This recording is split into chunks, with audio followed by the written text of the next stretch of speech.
di sini ingin menceritakan dan menjelaskan sedikit tentang riwayat hidup Abraham Maslow.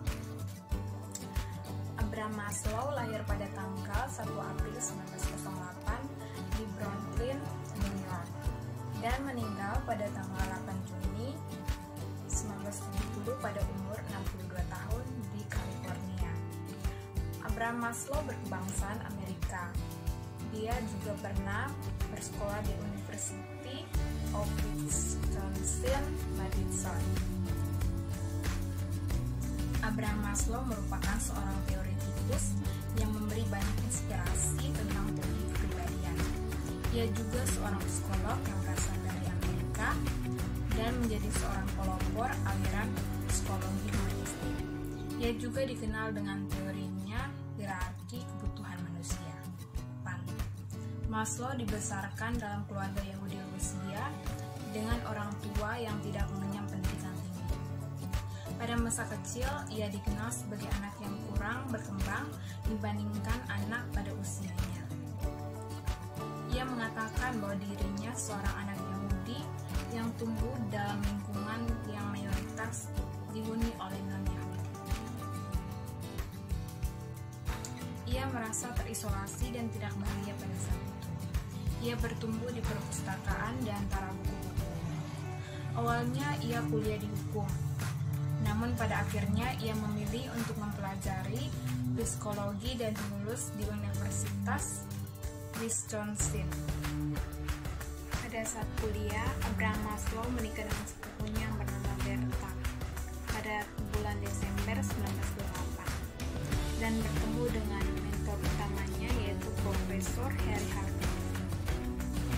Ia memperoleh gelar bachelor pada tahun 1930, master pada tahun 1931, dan PhD pada tahun 1935. Maslow kemudian mempelajari lebih dalam riset dan studi di Universitas Columbia dan masih mendalami subjek yang sama.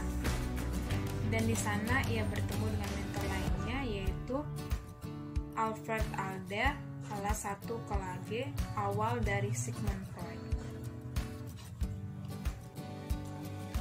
Pada tahun 1937 sampai tahun 1951, Maslow mempelajari atau mendalami ilmu Brooklyn Soul. Di New York, dia bertemu dengan dua orang mentor lainnya, yaitu Ruth Benedict, seorang astrologis, dan Max Weinert, seorang gestalt psikologi yang ia kagumi secara personal maupun profesional. Kedua orang inilah yang kemudian menjadi perhatian Maslow dalam mendalami perilaku manusia, kesehatan mental, dan potensi manusia.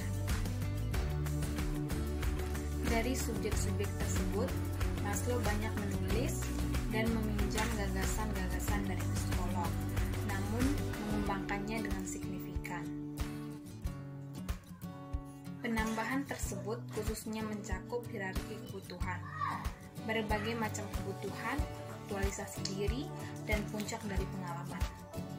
Maslow menjadi pelopor aliran humanistik yang terbentuk pada tahun 1950 hingga 1960-an. Pada masa ini, ia terkenal sebagai kekuatan ketiga di samping teori Freud dan Bufferson. Maslow menjadi profesor di Universitas Brandeis dari tahun 1951 hingga 1969 dan menjabat sebagai ketua Departemen Psikologi selama 10 tahun. Disinilah ia bertemu dengan Goldstein yang memperkenalkan ide aktualisasi dirinya dan mulai menulis karyanya sendiri. Di sini juga mulai mengembangkan konsep humanistik. Ia menghabiskan masa pensiunnya di California sampai ia meninggal karena serangan jantung pada 8 Juli 1970. Kemudian pada tahun 1967, Asosiasi Humanistik Amerika menganugerahkan gelar Humanistic of the Year. Abraham Maslow dikenal sebagai seorang pelopor aliran humanistik. Maslow percaya bahwa manusia bergerak untuk memahami dan menerima dirinya sebisa mungkin. Teorinya yang sangat terkenal sampai saat ini adalah kebutuhan hierarki. Kehidupan keluarganya dan pengalaman hidupnya memberi pengaruh atas gagasan-gagasan psikologi. Setelah Perang Dunia Kedua, Maslow mulai mempertanyakan bagaimana psikologi sebelumnya tentang pemikiran manusia. Walau tidak menyangkal sepenuhnya, namun ia memiliki gagasan sendiri untuk mengerti jalan pikiran manusia. Psikologi humanistik percaya bahwa setiap orang memiliki keinginan yang kuat untuk merealisasikan potensi-potensi dalam dirinya untuk mencapai tingkat aktualisasi diri. Untuk membuktikan bahwa manusia hanya bereaksi terhadap situasi yang terjadi di sekelilingnya, tetapi juga mencapai suatu yang lebih. Maslow mempelajari seseorang dengan keadaan mental yang sehat dibandingkan mempelajari seseorang dengan masalah kesehatan mental. Hal ini menggambarkan bahwa manusia baru dapat mengalami puncak pengalamannya saat manusia tersebut selaras dengan dirinya maupun sekitarnya. Dalam pandangan Maslow, manusia yang mengaktualisasikan dirinya dapat memiliki banyak puncak dari pengalaman dibandingkan manusia yang kekurangan aktualisasi dirinya. Teori hierarki kebutuhan menurut Maslow. Maslow menggunakan piramida sebagai paraga untuk memvisualisasikan gagasannya mengenai teori hierarki kebutuhan. Menurut Maslow, manusia termotivasi untuk memenuhi kebutuhan-kebutuhan dirinya mulai dari yang paling tinggi sampai yang paling rendah. Kebutuhan-kebutuhan tersebut antara lain yang pertama, kebutuhan fisiologis atau dasar, kedua, kebutuhan rasa aman, yang ketiga, kebutuhan untuk dicintai dan disayangi, yang keempat, kebutuhan untuk dihargai, dan yang kelima, kebutuhan untuk aktualisasi diri. Dari keempat kebutuhan tersebut, kebutuhan fisiologis sampai kebutuhan harga diri dengan sebutan hemostatik. Maslow memperluas cakupan prinsip hemostatik ini kepada kebutuhan-kebutuhan tadi, seperti rasa aman, cinta, dan harga diri, yang biasanya tidak ada kaitannya dengan prinsip tersebut. Maslow menganggap kebutuhan-kebutuhan David tadi sebagai kebutuhan untuk bertahan. Cinta dan kasih sayang pun sebenarnya memperjelas kebutuhan ini sudah ada sejak lahir. Hierarki kebutuhan yang pertama, kebutuhan fisiologis.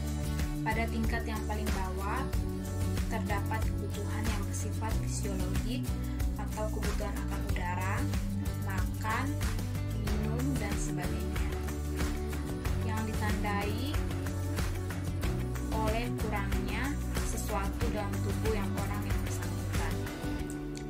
Kebutuhan ini dinamakan juga kebutuhan dasar, yang jika tidak dipenuhi dalam keadaan yang ekstrim, misalnya kelaparan, bisa menyebabkan manusia bersangkutan kehilangan kendali atas perilakunya sendiri,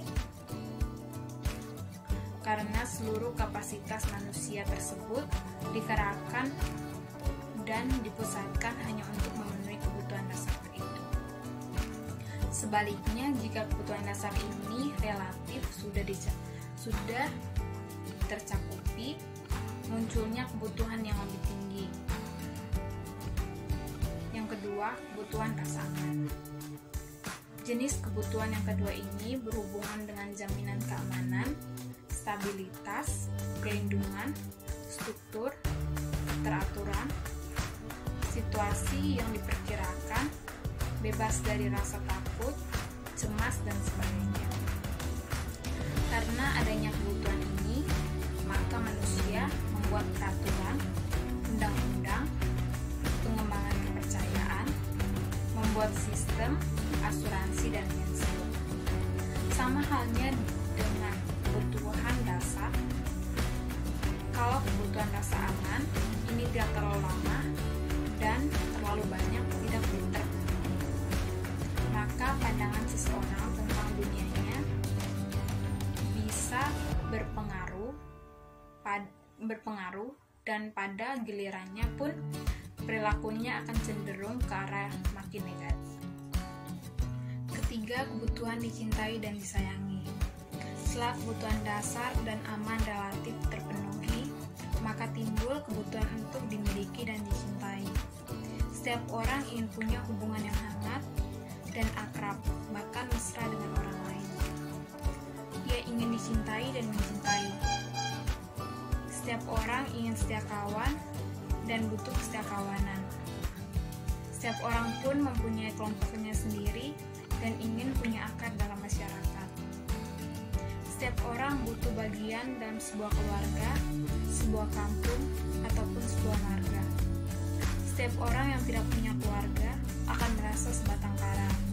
Sedangkan orang yang tidak bersekolah dan tidak bekerja akan merasa dirinya pengangguran dan tidak berharga. Kondisi seperti ini akan menurunkan harga diri orang yang bersangkutan.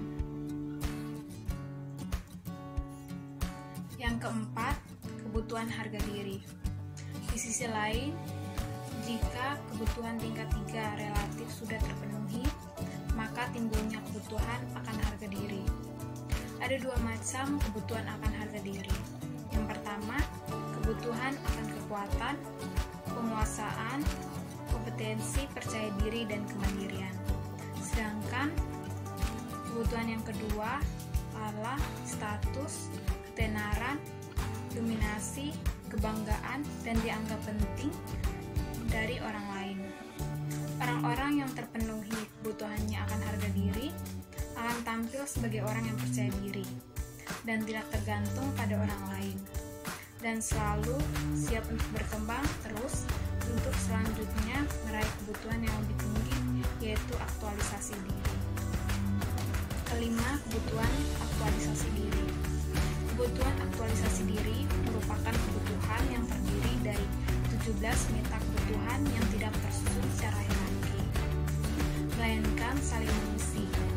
Jika berbagai meta kebutuhan tidak terpenuhi, maka akan terjadi metapatologi dan berikut adalah meta kebutuhan.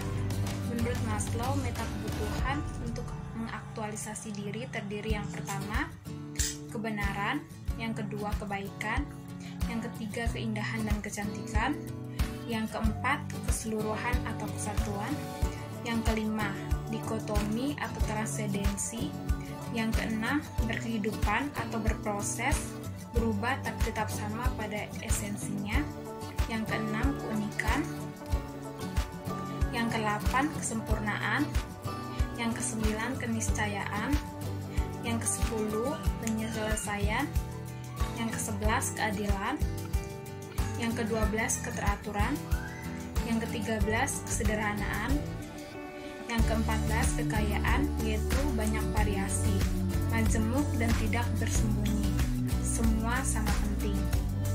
Yang ke-15 tanpa susah payah atau santai, dan yang ke-16 bermain, yang ke-17 mencakupi diri sendiri.